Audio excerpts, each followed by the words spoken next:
13 जुलाई 1906 बरेली जिले के आंवला तहसील में बलिया नामक गांव में शिबन लाल सक्सेना का जन्म हुआ। शिबन लाल सक्सेना की माता का नाम बिट्टी रानी तथा पिता का नाम छोटे लाल सक्सेना था, जो पोस्ट मास्टर थे। इनकी माता का देहांत 7 साल की उम्र में ही हो गया। 1.5 साल के बाद उनके पिता छोटे लाल का भी देहांत हो गया। उनके मामा दामोदर लाल ने शिबन लाल, उनके छोटे भाई होरी लाल तथा बहन प्रियंवदा को कानपुर ले आए और उनका लालन पालन किया। दामोदर लाल वकालत करते थे। उन्होंने शिबन लाल को इस काबिल बनाया कि वे आने वाले समय की चुनौतियों का सामना करने के लिए तैयार हो सके। शिबन लाल ने अपनी प्रारंभिक पढ़ाई कानपुर से ही पूरी की। इस दौरान पंजाब के जलियांवाला बाग में ब्रिटिश भारत का सबसे बर्बरतापूर्ण और अमानवीय कार्य हुआ, जब जनरल डायर ने चारों तरफ से बंद जलियांवाला बाग में निहत्थी जनता पर गोलियां बरसा दी, जिनमें सैकड़ों लोग शहीद हुए और हजारों लोग घायल हुए। इस घटना ने पहली बार पूरे भारत को एक कर दिया और 1922 में महात्मा गांधी द्वारा प्रारंभ किए गए असहयोग आंदोलन में पूरा भारत शामिल हो गया।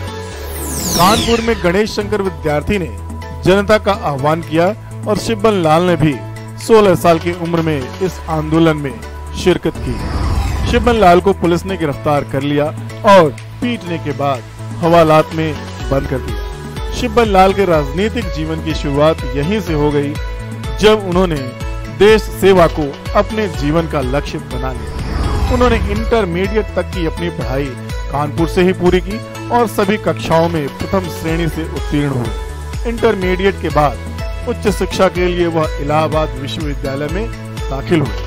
1928 में उन्होंने गणित व दर्शन शास्त्र विषयों को लेकर स्नातक स्वर्ण पदक से उत्तीर्ण किया। इसके पश्चात 1930 में गणित विषय के साथ परास्नातक की परीक्षा भी स्वर्ण पदक के साथ उत्तीर्ण की। 1930 में ही शिबन लाल सक्सेना की नियुक्ति गणित के प्रवक्ता के तौर पर गोरखपुर के तत्कालीन सेंट एंड्रूज कॉलेज में हुई। शुरू से ही क्रांतिकारी गतिविधियों की तरफ झुकाव होने के कारण उन्होंने गोरखपुर में मिल मजदूरों को इकट्ठा करना शुरू किया और उनके हक की आवाज उठाई।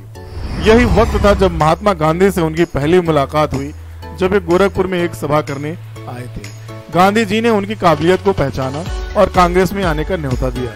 शिबन लाल कांग्रेस में शामिल हो गए और एक मीटिंग में शामिल होने के लिए बनारस गए। गांधी जी ने मीटिंग में बताया कि महाराजगंज, जो कि उस समय गोरखपुर जनपद की तहसील हुआ करता था, वहां पर कुछ जमींदारों ने 4 किसानों को जिंदा जला दिया था। गांधी जी कांग्रेस की ओर से इन घटनाओं के विरोध में किसी को महाराजगंज भेजना चाहते थे, लेकिन कोई तैयार नहीं हुआ, क्योंकि उस समय महाराजगंज का ज्यादातर हिस्सा जंगलों से घिरा हुआ था। शिबन लाल ने महाराजगंज आने की इच्छा जताई।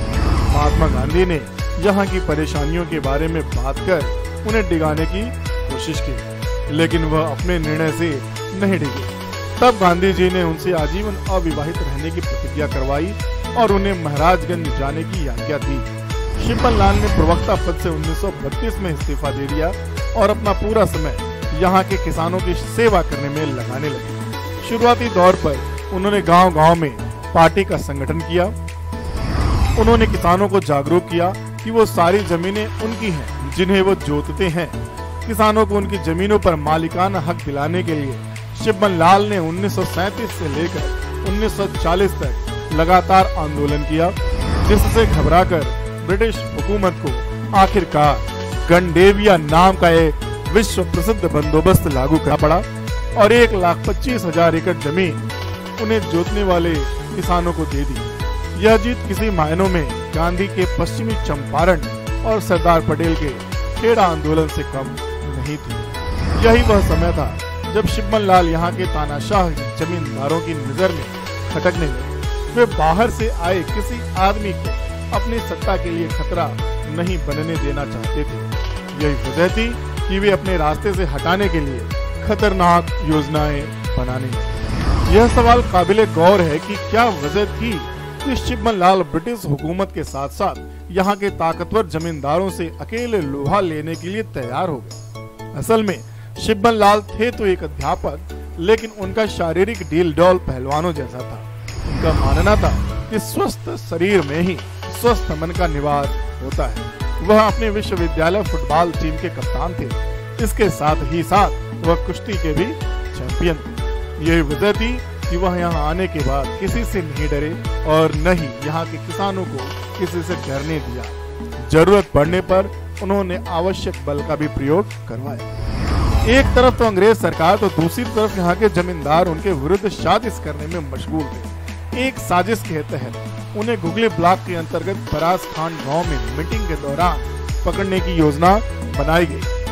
अंग्रेज अधिकारी पूरे दलबल के साथ वहां आए और शिब्बन लाल को पकड़ने के लिए पूरा गांव घेर लिया। शिब्बन लाल को इस साजिश की जानकारी हो गई थी, लिहाजा वो वहां से निकल गए। गुस्से में अधिकारियों ने निहत्थे गांव वालों पर गोलियां चलवाई, जिसमें सुखराज झिनको की मौत मौके पर ही हो गई एवं काशीनाथ के ग्रामीण की मौत इलाज के दौरान हो गई। बाद में शिब्बन लाल को भी जमींदारों ने पकड़ लिया और अंग्रेजों को सौंप कर इनाम पाने की लालच में एक जमींदार की झगड़े में मौत भी हो गई। शिब्बन लाल को अंग्रेजी हुकूमत के हवाले कर दिया गया। उस समय गोरखपुर का कलेक्टर ईवीडी मास था। वह शिब्बन लाल से नफरत करता था, जो उसके द्वारा अपनी पत्नी को लिखे गए एक पत्र से स्पष्ट होता। उसने उन्हें फांसी पर चढ़ाने का पूरा बंदोबस्त कर रखा था। शिब्बन लाल को कालकोठरी में 26 महीने तक रखा गया और उन्हें अमानवीय यातनाएं दी गई। उन्हें यकीनन फांसी हो जाती, लेकिन इसी बीच एक ऐसी घटना घटी जिसने उन्हें बचा लिया। ईवीडी मास ने नैनीताल में रहने वाली अपनी पत्नी को एक पत्र लिखा, जिसमें उसने शिब्बन लाल को ढेरों गालियां दी थी। उस पत्र से पता चलता था कि वह उनसे व्यक्तिगत दुश्मनी रखता था। मास ने पत्र को पोस्ट करने के लिए अपने कर्मचारी को दिया, जिन्होंने वह पत्र पोस्ट न करके अपने पास रख लिया। जिस दिन शिब्बन लाल को सजा सुनाई जाने वाली थी, उसी दिन उन्होंने वह पत्र जज के सामने प्रस्तुत कर दिया, जिसकी वजह से उनकी फांसी की सजा टल सकी। लेकिन इसके साथ ही साथ उनकी फांसी की सजा टलवाने में पंडित जवाहरलाल नेहरू के योगदान को भी भुलाया नहीं जा सकता, जिन्होंने प्रीवी काउंसिल में उनके रिहाई के लिए अपील की थी। 26 महीने की कैद के बाद शिब्बन लाल महाराजगंज वापस आए और यहाँ की जनता ने विजेता की तरह उनका सम्मान। इसके बाद वह भारत छोड़ो आंदोलन में पूरी तरह शामिल हो गए और किसानों को भी इसमें शामिल किया। इसके बाद जो हुआ वह इतिहास के पन्नों में दर्ज हो गया। उन्होंने महाराजगंज की जनता को जमींदारों के खिलाफ खड़े होना सिखाया। यहाँ की चीनी मिलों में काम करने वाले मजदूरों को उनका हक दिया। 1931 में शिब्बन लाल सक्सेना ने गन्ना किसानों के हितों के लिए एक संघ का निर्माण किया, जिसकी वजह से ब्रिटिश हुकूमत को गन्ना एक्ट बनाना पड़ा। उन्होंने उस समय गन्ने का मूल्य 2 आना प्रति मन से 5 आना प्रति मन करवाया। 1940 में सरकार को गंडेविया बंदोबस्त लागू करने के लिए मजबूर किया, जिसकी वजह से किसानों को उनकी जमीनों पर मालिकाना हक प्राप्त। अखबारों ने उस समय उन्हें पूरे प्रदेश का लेनिन कहकर संबोधित किया। इस क्षेत्र में अशिक्षा के अंधकार को दूर करने के लिए उन्होंने 1940 में गणेश शंकर विद्यार्थी स्मारक स्कूल की स्थापना की। इसका शिलान्यास खुद पंडित जवाहरलाल नेहरू ने किया था। इसके बाद 1965 में उन्होंने नेहरू जी के नाम पर महाराजगंज का पहला डिग्री कॉलेज खोला, जिसका शिलान्यास लाल बहादुर शास्त्री ने किया। 24 मार्च 1972 में उन्होंने परिंदा में शास्त्री जी के नाम पर दूसरा डिग्री कॉलेज खोला। 3 फरवरी 1976 में उन्होंने तीसरा डिग्री कॉलेज अपने पिता और मामा के नाम पर 204 में खोला। गंडक और नारायणी नदियों के पानी से हर साल होने वाली बाढ़ की तबाही रोकने के लिए उन्होंने 1956 में संसद के सामने 28 अनशन किया, जिसके फलस्वरूप सरकार ने इस पूरे क्षेत्र में नहरों का जाल बिछा दिया, जिससे यहाँ की धरती सोना उगलने लगी। 1971 में स्वतंत्रता सेनानियों के लिए सरकार को पेंशन देने के लिए दबाव डाला, जिसकी वजह से फ्रीडम फाइटर्स बिल पास हुआ और उन लोगों को पेंशन मिलनी शुरू हुई। 1946 में शिब्बन लाल सक्सेना संविधान निर्मात्री सभा के सदस्य नामित किए गए और संविधान निर्माण में महत्वपूर्ण योगदान दिया। स्वतंत्रता प्राप्ति के बाद वह यहाँ के प्रथम सांसद चुने गए और कुल 3 बार सांसद रहे। शिब्बन लाल सक्सेना की मृत्यु 20 अक्टूबर 1985 में हुई और उनका अंतिम संस्कार जवाहरलाल नेहरू स्मारक पोस्ट ग्रेजुएट कॉलेज के मैदान में किया गया और वहीं पर उनकी समाधि भी बनाई गई। शिब्बन लाल सक्सेना ने महाराजगंज की धरती के लिए जो महान कार्य किया, उसे यहाँ की जनता हमेशा याद रखेगी और ऋणी रहेगी।